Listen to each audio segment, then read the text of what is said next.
নমস্কার, কেমন আছো সবাই? আশা করি সবাই ভালো আছো, সুস্থ আছো। অনেক দিন হয়ে গেল রান্নাঘরে তোমাদেরকে নিয়ে আসা হয় না, তবে আজকে এসছি। এখন জানি না কতটা দেখাতে পারবো। আজকে রান্না করব ফুলকপি দিয়ে মাছ। এদিকে দেখো, ফুলকপি আর লম্বা লম্বা করে আলু কেটে ধুয়ে নিয়েছি। এখানে নিয়ে নিয়েছি মাছ, সেটাকে নুন হলুদ মাখিয়ে রেখেছি। আজকে এটা হচ্ছে ভেটকি মাছ, জ্যান্ত ভেটকি আর কি। এটাকে ফুলকপি আলু দিয়ে পাতলা করে ঝোল খাবে বলেছে, টমেটো ধনে পাতা দিয়ে, তার জন্য এটা করব। আর এখানে রয়েছে কিছুটা চিংড়ি মাছ, এনেছে পটল, বলেছে চিংড়ি মাছ দিয়ে আর পটল দিয়ে খাবো। এখানে দেখো কড়াই বসিয়ে তাতে সর্ষের তেল দিয়ে দিয়েছি। আর এই কড়াইয়ের মধ্যে আমি ডিমের অমলেট করেছিলাম, সেই কড়াইটা ধুইনি, সেটাই বসিয়ে দিয়েছি মাছ ভাজার জন্য। আগেই ভাতটা বসিয়ে দিয়েছিলাম, কাটাকুটি করে নিলাম। এদিকে ভাত হয়ে গেছে, দেখো ভাতটা উবুর দেবো। তেলটা গরম হয়ে গেছে, তাই ভাবলাম মাছটা ভাজা বসিয়ে তারপরে ভাতের ফ্যানটা ঝরাবো।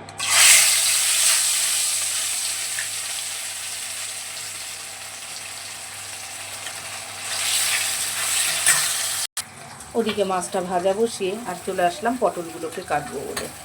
আজকেই নিয়ে এসছে, তো আমি তো 4 মাস অন্তর, মানে 4 মাস পটল খাইনি, সেই শয়ন একাদশী থেকে উত্থান একাদশী তো হয়ে গেছে। আর নিয়ম সেবার মাছটাও চলে গেছে, এবার নিয়ে এসছে পটল। তো আজকে এই 4 মাস বাদে পটল রান্না করব চিংড়ি মাছ দিয়ে। পটলগুলো কিন্তু বেশ সুন্দর নিয়ে এসে দেখো। এবার আবার তো গরমের পটল উঠতে শুরু করবে। এই না, ভুল তো বললাম, মানে গরমের পটল তো গরমেই হয়, তো এবার ঠান্ডা আসছে, এবার হবে সব ঠান্ডার সবজি। তবে পটলটা এনেছে, অনেক দিন পটল খাইনি, যাক ভালোই হয়েছে। আরে দেখো, কপি কেটেছি, কপির ডগাগুলোকে, এই যে ডাঁটা যেগুলো হয় সেগুলো রেখে দিয়েছি। কালকেও এনেছিল, কালকেও ফুলকপি আলু তরকারি করেছি, সেটাও রেখে দিয়েছি, চচ্চড়ি খাবো। এই ডাঁটার চচ্চড়ি কিন্তু বেশ লাগে এই শীতকালে, সিম বেগুন দিয়ে নানা রকম সবজি দিয়ে করলে খুব ভালো লাগে। আর কালকে তো অনেক সবজি নিয়ে এসছে, কিন্তু তবু আজকে আবার নতুন করে যে পটল আর ফুলকপি এনেছে, কালকে তো ফুলকপি একটা এনেছিল, সেটা খাওয়া হয়ে গেছে, তো আজকে ফুলকপি এনেছে। আর দেখো, কালকে এত বড় একটা পেঁপে নিয়ে এসছে। পেঁপেটা তো রয়েছে, কিছু করা হয়নি, তার সাথে নিয়ে এসছে একটা চাল কুমড়ো। ভেবেছিলাম কালকে চাল কুমড়োটা করবো নারকেল দিয়ে, কিন্তু করার হয়নি। আর এখানে নিয়ে এসছে বড় একটা লাউ। ওখান থেকে কিছুটা চিংড়ি মাছ রেখে দিলাম, কালকে এই লাউটা দিয়ে ওই চিংড়ি মাছটা দিয়ে বানাবো। তো আর সবজি রয়েছে সব ফ্রিজে, সিম বেগুন অনেক কিছু এনেছে সেগুলো। তাহলে চলো এখন পটলগুলোকে কেটে নেব। আর সাথে নিয়ে এসছে আজকে আবার অনেকটা আলু। আলু শেষ হয়ে গেছে, আলু নিয়ে এসছে। পটলগুলো এবার ছাড়িয়ে নিই। কিছুটা মাছ ভাজা তুলে নিলাম, হয়ে গেছে ভাজা। ওদিকে পটল ছাড়াতে ছাড়াতে আবার মাছটাকে এসে তুলে নিলাম, আবার বাকি ছিল সেটাকে দিয়ে দিলাম। মাছ ভাজাটা তো তুলে নিলাম, এবার ফুলকপিগুলোকেও ভেজে নেবো ওই মাছের তেলে দিয়ে। আর ঢাকা দিয়ে দিলাম যাতে তেলটা না ছেটে। এবার ঢাকাটা খুলিয়ে দিয়ে দেবো অল্প করে লবণ, আর দিয়ে দেবো সামান্য একটু হলুদ গুঁড়ো। ফুলকপিটাকে এবার ভালো করে ভেজে নেব। ব্যাস, নাড়া দিয়ে দিলাম। এবার এটা ভাজা হতে থাক। ফুলকপিটা আমার ভাজা ভাজা হয়ে গেছে, দেখো। এবার কপিটাকে আমি তুলে নেব। ফুলকপিগুলো তুলে নিলাম, কড়াইতে আরও একটু তেল দিলাম, দিয়ে দিচ্ছি একটু সাদা জিরে ফোড়ন। ফোড়নটা হয়ে গেছে, এবার মাছের জন্য যে আলুটা কেটে রেখেছি সেটা ভেজে নেব।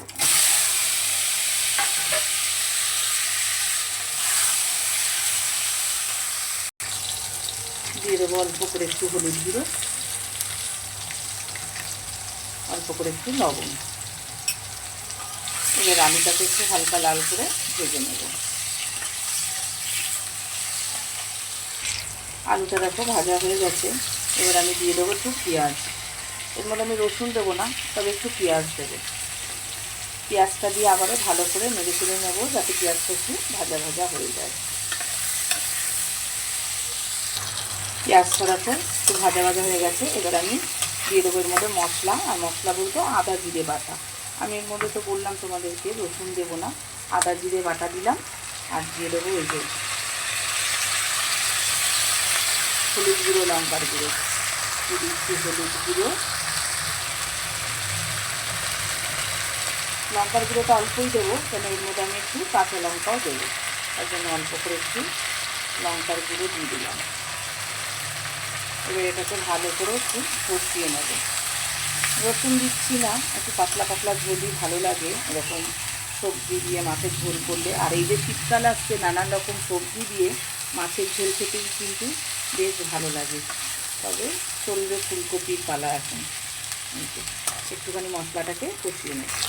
তখন অল্প লবণ দিয়েছিলাম, আবারও অল্প লবণ দিয়ে দিলাম। এবার মিক্সির বাটিটা দিয়ে সামান্য একটু জল দিয়ে দিচ্ছি। ভালো করে আবারও মশলাটাকে মিশিয়ে নেব। একটু জল দিয়ে কষলে কী হয়, মশলাটা আর তলায় ধরে যায় না, তার জন্য অল্প করে একটু জল দিয়ে দিলাম। সবশেষে দিয়ে দিচ্ছি দেখো টমেটো, লম্বা লম্বা করে কেটেছি। আর টমেটোটা দেওয়ার এটাই কারণ পরে যাতে টমেটোটা পুরো গলে না যায়, একটু গোটা গোটা থাকে। এরকম সবজির সাথে না টমেটোটা একটু গোটা গোটা থাকলে খেতে খুব ভালো লাগে, তার জন্য পরেই দিলাম। মশলাটা তো কষানো হয়ে গেছে, এবার ফুলকপিগুলোকে দিয়ে দেবো। ফুলকপিটাকে দিয়ে দিয়েছি, এবার ফুলকপিটাকে ভালো করে এই মশলার সাথে মিশিয়ে নেব। তবে আজকে আর গরম জল রাখা হয়নি, যেন গরম জল দেবো না, ঠান্ডা জলই দিয়ে দেবো। ভালো করে আগে মশলাটার সাথে ফুলকপিটাকে মিশিয়ে নেব। যেহেতু সবজি দিয়ে করছি তাই সামান্য একটু চিনি দিয়ে দেবো। ব্যাস, এবারে ভালো করে মিশিয়ে নেব। তারপরে পরিমাণ মতন জল দিয়ে দেবো। যতটা আমার ঝোল প্রয়োজন ঠিক ততটাই জল দেবো তরকারিতে। আর জ্যান্ত মাছ একটু ঝোলঝোলি কিন্তু ভালো লাগে। দেখো বেশ খানিকটা জল দিয়ে দিলাম, হবে ঝোল ঝোল তরকারি। এবার ঢাকা দিয়ে দেবো, ফুটে গেলে তারপরে মাছটাকে দেবো।